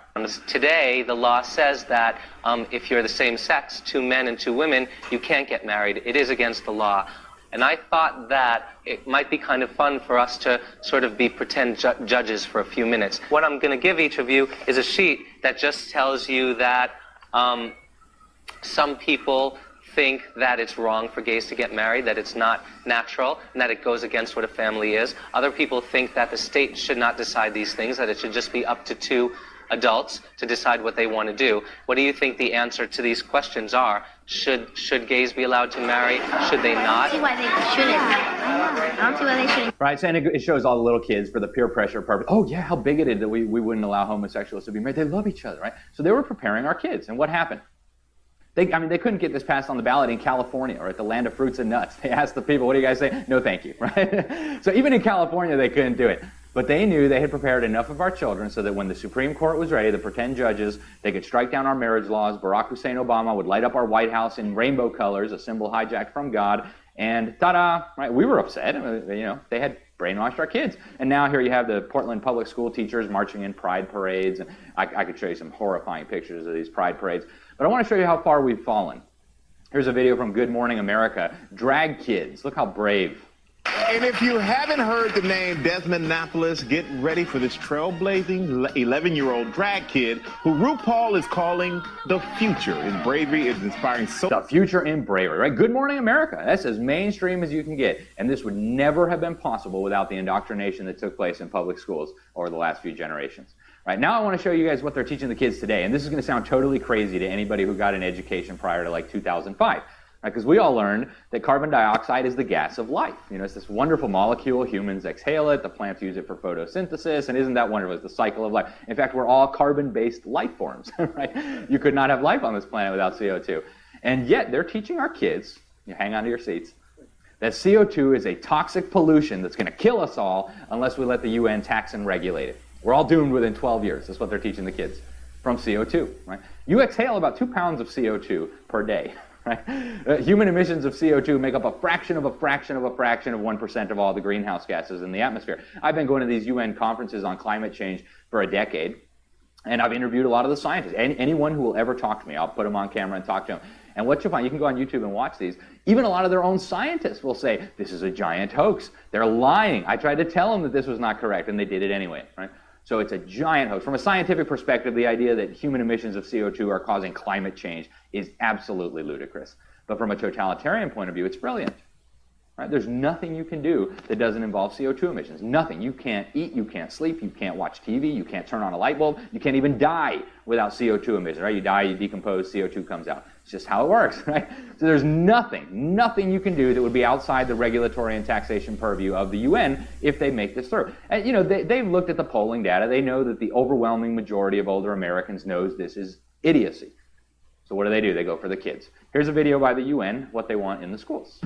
We hope that as many schools as possible will follow examples like this, and we will support them in their efforts. Education is a powerful tool to address climate change and to ensure that the rights and needs of people today and tomorrow can be met. Let us use it and get active today. It's a UNESCO video. Education to fix climate change, right? I'll tell you guys a story. About 1,000 years ago, there was this big community of Vikings living on Greenland. It was a lot warmer back then, side note. And so they could farm there. They were farming, they were raising critters, and it was a nice life there. And then it started getting colder and colder and colder. The climate was changing, right? And there was no SUVs to blame it on. So they said, hey, let's sacrifice a bunch of children to the gods and see if we can get this climate change to stop. Well, guess what? It